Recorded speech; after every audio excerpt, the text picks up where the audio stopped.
我有位朋友分享咗一篇有關老人家嘅心聲，睇咗真係萬般滋味湧上心頭。佢話以前嘅人講養兒防老，積谷防饑，但係呢個世界現時已經行唔通㗎喇，應該係積蓄防老，儲錢防饑，先至係自救嘅方法。佢話你有兒有女點啊？你並不表示可以安享晚年嘅，因為而家啲兒女已經失去孝道，失去供養父母嘅責任啦。所以我位朋友話，如果你將來老咗，你指望邊個呢？其實你唔可以指望任何人嘅，你只能夠係指望你自己嘅啫。佢話咧，我哋已經老，但係我哋嘅身體如果仲係好，頭腦仲係清醒嘅時候咧，我哋就一定要小心保護自己，我哋先至能夠令到自己有個安享晚年嘅。佢話仲要分幾個階段嚟講喎。佢話第一個階段咧就係屬於60歲至70歲嘅，因為你啱啱退休，個身體狀況係比較好。佢話當你條件仲係好嘅時候咧，你記住啊，食多啲，着得開心啲，中意嗰件就買嗰件啦。你中意去玩就玩多啲啦，千祈唔好刻薄你自己，因為呢啲日子咧唔會好長久嘅。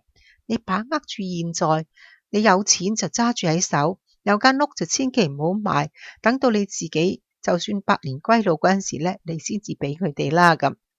有啲細路仔，如果佢係孝順你嘅咧，經濟許可嘅咧，佢俾錢你就係佢哋感恩嘅啫，唔好拒絕佢哋孝敬你啊。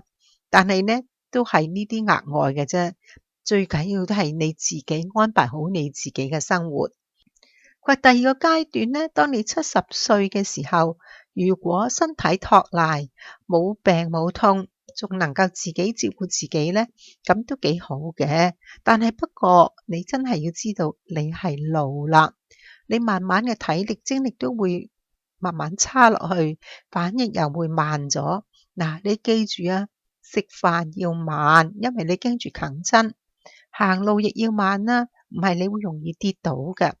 佢話咧要照顧好自己，千祈唔好再管你啲兒女啦，唔好理嗰啲孫啦。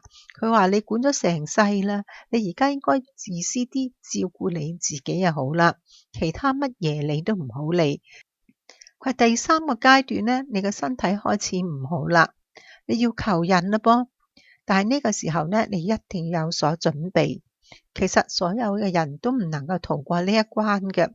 你要調整好你嘅心情，要去適應呢一個階段。佢話生老病死咧，我哋要處之泰然。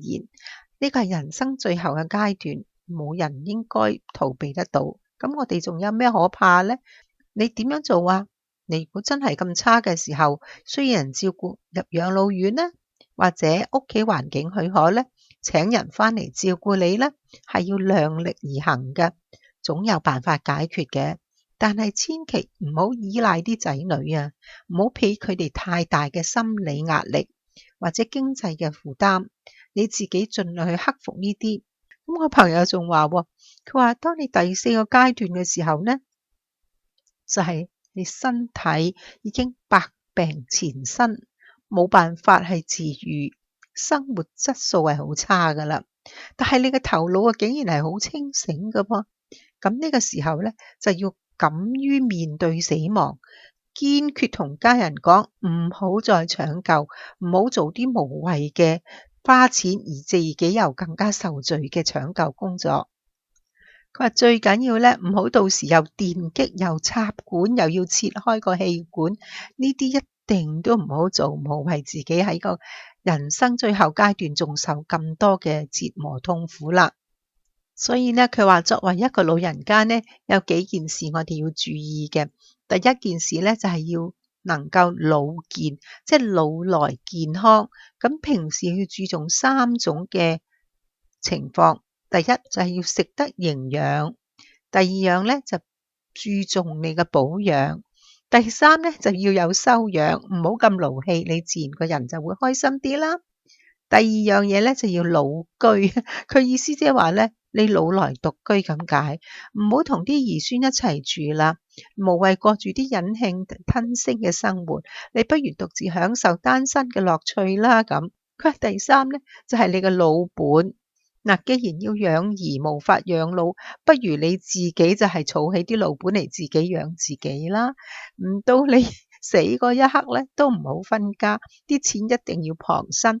所以中國人講句親生仔不如近親錢，就係咁解啦。第四咧就係老友，佢話一定要有個老友，有個好朋友嘅，或者陪下你食飯啊，陪下你傾偈，呢個好緊要嘅伴侶嚟嘅。所以平時就要廣結善緣，識多啲各類嘅朋友，咁你嘅生活咧就有樂趣啦。我朋友仲話呢，我哋呢代係孝順父母嘅最後一代，而係被子女遺棄嘅第一代。最近我睇到大陸有一篇報道，有關一個老人家有兒有女，但係冇人理佢，佢自己最後係親身自己着壽衣，將佢所有嘅積蓄有21萬嘅人民幣袋喺壽衣裏邊，咁然後死去嘅。